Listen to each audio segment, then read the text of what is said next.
लखनऊ के काकोरी थाना क्षेत्र के बेहटा बंथरा रोड के नारायणपुर गांव में सड़क के किनारे महिला का खून से लथपथ शव मिलने से सनसनी फैल गई। मामले की सूचना पहुंचकर पुलिस मौके पर पहुंच गई है। महिला की शिनाख्त नहीं हो सकी है। महिला के गले पर धारदार हथियार से काटने के निशान मिले हैं। पुलिस के मुताबिक महिला की उम्र 35 वर्ष है। वारदात के पीछे का कारण अभी तक पता नहीं चल सका है। पुलिस टीम जांच में जुटी है। त्योहार आते ही किन्नर त्योहारी मांगने के लिए अपने अपने क्षेत्र में जाते हैं, मंगल गीत सुनाकर पैसा वसूल करते हैं। ऐसा ही कुछ नजारा बालपुर बाजार में चल रहा था।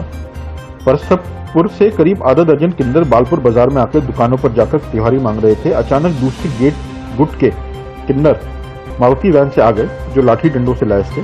गाड़ी रुकते ही फिल्मी स्टाइल से उतर के लाल मिर्च का पाउडर त्योहारी मांग रहे किन्नर की आंखों में डाल दिया और लाठी डंडों से मारना शुरू कर दिया। आधे घंटे तक रोड पर हंगामा चलता रहा, लेकिन किसी ने भी बीच बचाव नहीं किया। दोनों पक्षों के लोग घायल हो गए। एक किन्नर को जबरदस्ती गाड़ी में बैठा के चले गए।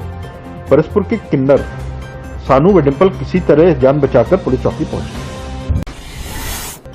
यूपी में 7 सीटों पर हो रहे उपचुनाव पर भाजपा ने पूरा जोर लगा दिया है। मुख्यमंत्री योगी आदित्यनाथ और भाजपा प्रदेश अध्यक्ष स्वतंत्र देव सिंह लगातार रैलियां कर रहे हैं।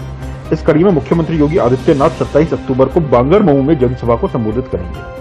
बता दें कि उन्नाव दुष्कर्म कांड में घिरे कुलदीप सिंह सेंगर की विधानसभा सदस्यता खत्म होने के बाद बांगरमऊ सीट खाली हुई है। सेंगर भाजपा से ही विधायक थे और दुष्कर्म कांड में नाम आने के बाद उनकी विधानसभा सदस्यता रद्द कर दी गई है। इस सीट पर भाजपा ने पूर्व जिला अध्यक्ष श्रीकांत कटियार को प्रत्याशी बनाया। वहीं कांग्रेस ने आरती वाजपेयी, बसपा ने महेश पाल और सपा ने सुरेश पाल को उम्मीदवार बनाया है। मजदूरों को एसी कोच का टिकट भेज के वापस बुला रहे हैं उद्योगपति।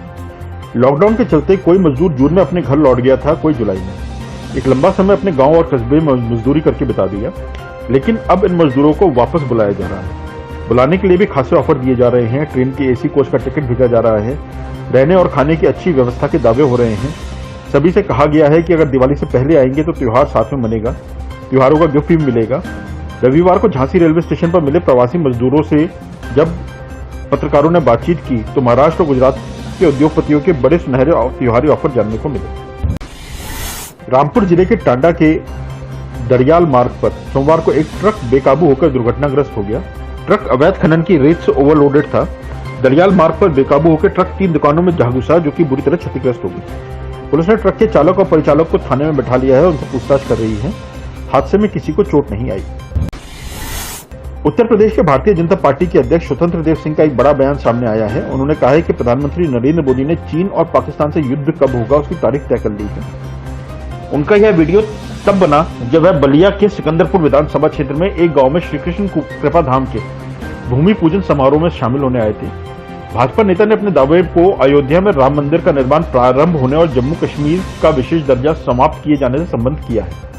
वे कहते नजर आ रहे हैं कि राम मंदिर और अनुच्छेद 370 पर निर्णय की तरह ही प्रधानमंत्री नरेंद्र मोदी ने यह भी तय कर दिया है कि पाकिस्तान और चीन से युद्ध कब हो रहा है और उसकी तिथि क्या होगी। अंग्रेजी हुकूमत में चलने वाले ऐतिहासिक स्टीम इंजन लखनऊ के छोटे स्टेशनों की शोभा बढ़ाएंगे। चारबाग रेलवे स्टेशन की तर्ज पर इन स्टीम इंजनों को हेरिटेज प्रोजेक्ट के अंदर कर रेलवे स्टेशनों पर लगाया जाएगा।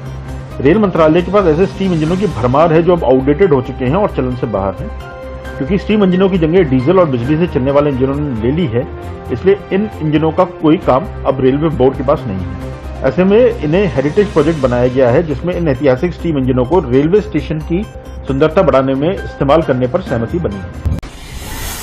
इलाहाबाद हाईकोर्ट ने 69,000 सहायक अध्यापक भर्ती में गलत आवेदन फॉर्म भरने वाले अभ्यर्थियों को त्रुटि सुधारने की अनुमति देने से इंकार कर दिया है। कोर्ट ने कहा है इस प्रकार की लोक परीक्षाओं में बड़ी संख्या में लोग भाग लेते हैं। कुछ लोगों को त्रुटि सुधारने की अनुमति देने से पूरी चयन प्रक्रिया प्रभावित होगी। कोर्ट ने सुप्रीम कोर्ट द्वारा अर्चना चौहान केस में दिए गए निर्णय को सामान्य आदेश न मानते हुए कहा कि सुप्रीम कोर्ट का आदेश याचिका मामले में विशेष तथ्यों के आधार पर दिया गया था। इस आदेश को नजीर मानते हुए सभी पर लागू नहीं किया जा सकता।